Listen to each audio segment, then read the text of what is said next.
What harmful things are being taught to children? Teaching kids not to question things just because someone is older, or allegedly wiser, is one of the most frustrating things that I see on a daily basis.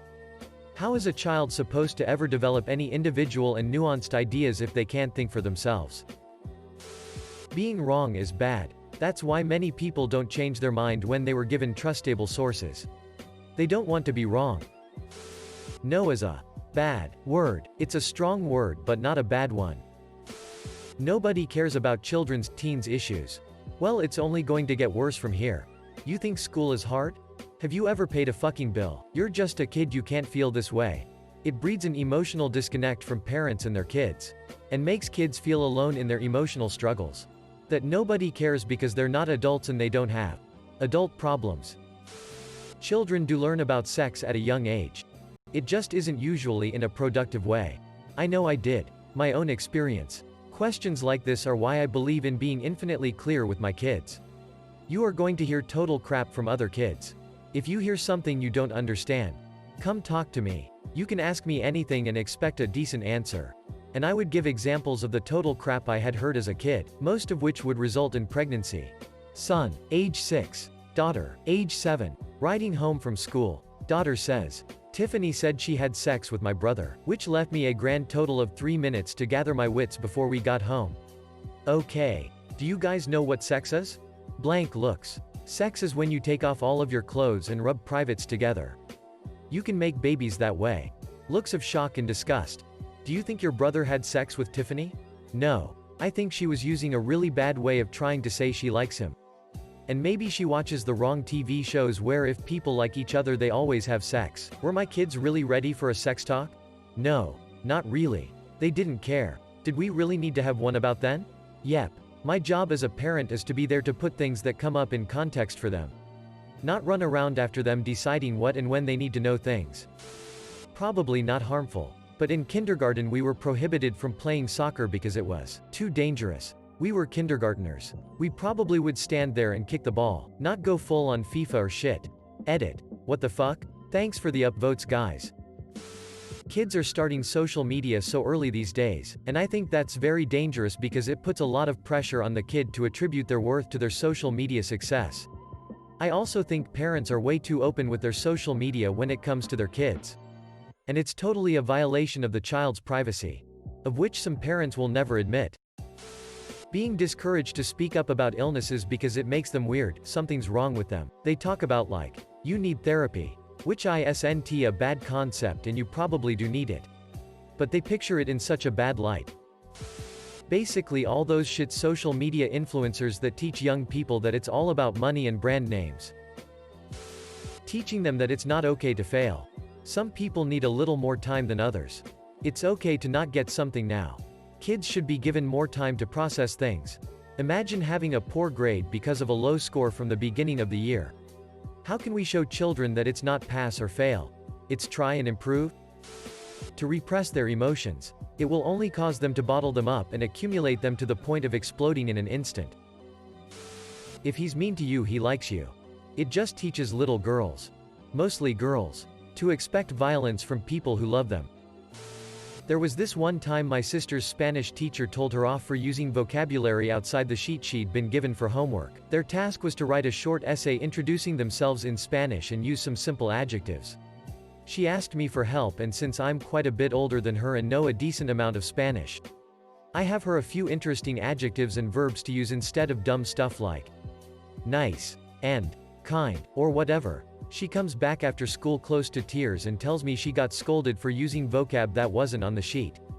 SMH teachers are supposed to encourage learning, not hinder it, right? That failure is bad. Failing should not be considered as an obstacle but a step in the learning process. Demonizing the failure and stigma associated with it makes many children lose their interest once they fail. I think what we're not taught is more harmful. For example, the fact that we never learn, at least in my country, how to fact-check things. No backtalk. Many adults use it as, you're not allowed to challenge what I have to say. Makes sense if it's a cranky toddler being negative for negativity's sake, but suddenly older children can't question things or raise valid points of their own. That complaining is the same as not being grateful. Can't count the number of times growing up when adults basically told me to shut up whenever I was complaining about something and that I should be grateful that I was born where I was. Like, sure, I'm glad I wasn't born into some starving African family. But that doesn't mean everything is perfect over here and that we shouldn't try to improve things here as well. You do not have to play with everyone. There is a total lack of social accountability. If Laura is always cheating at tag, it's okay to not let her play. If little Billy throws sand in the sandbox, little Timmy does not have to play with him. Laura and Billy need to learn how to play appropriately. You show me respect first because I'm an adult and have authority, then I choose whether I should show you respect no other way.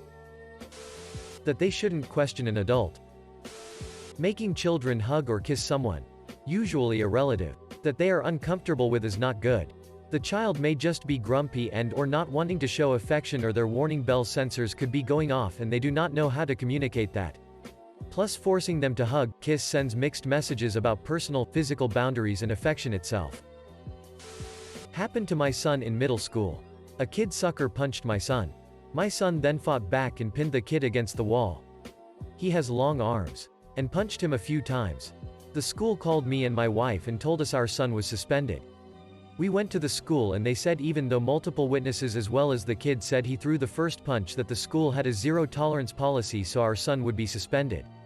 We asked what the school believed our son should have done and they said he should just walk away. We told them that he would not be receiving any punishment at home and that the policy was fucked up. How to internalize stress and implode as teens and adults. In a nasty divorce, the parents may only talk about each other's bad qualities and the kid may have issues with their parents. She's younger than you. Just let it go. Can't you be more compassionate? You're the older one here in this situation. She's a little child. She doesn't know any better. Absolutely hate this information that was drilled into me since I was a kid. Edit. I think children under the age of 3 are an exception to this though. I was referring to the 5 to 12-year-olds who could get away with stuff because they were younger.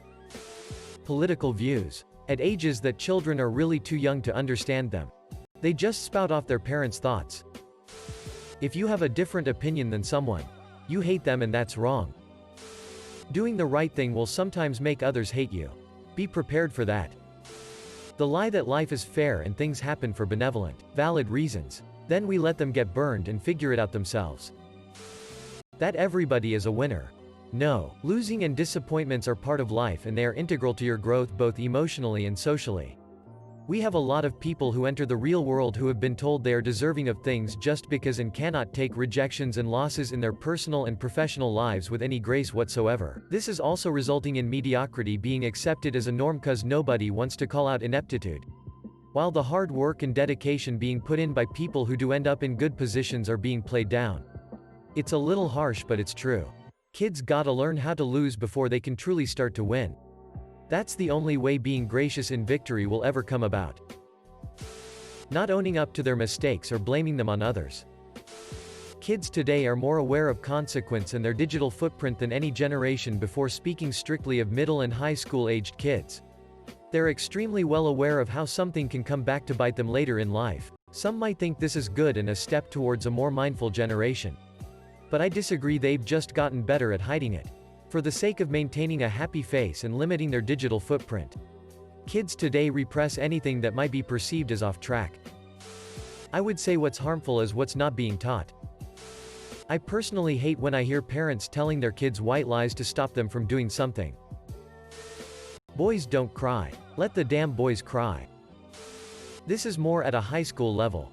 But that trade schools or learning a trade is a lesser option compared to a standard college degree. Trade schools and learning a skilled trade need just as much emphasis as a college degree.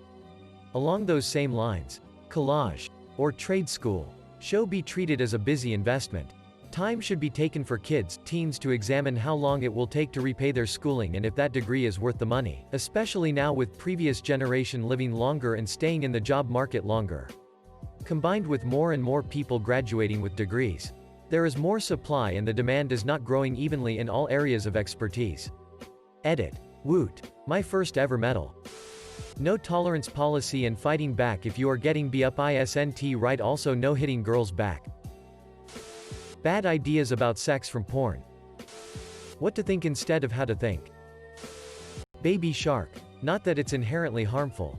But given the chance, my 5-year-old would watch that shit for 8 hours a day. What is it about those sharks? Do. No, telling tales. Or snitching. Like how many kids are abused or bullied and won't come forward because of this. Lack of electronics. Then given an overdose of electronics. Things happened to me and now I can't stop playing games. Also, I'm restricting myself now. Good will win. Evil will be punished. There is no karma. Some people will do all sorts of shitty stuff. And be successful and happy. Other people will do good. And will end up with cancer. Ignore bullies and they'll leave you alone. When you do that, one of two things are likely to happen. Either they'll mess with you more. Or they'll move to someone else and bully them. If you stand up to bullies, they back down. The earlier in life you put these people in their place, the less likely they'll develop their bad behavior as a lifelong practice.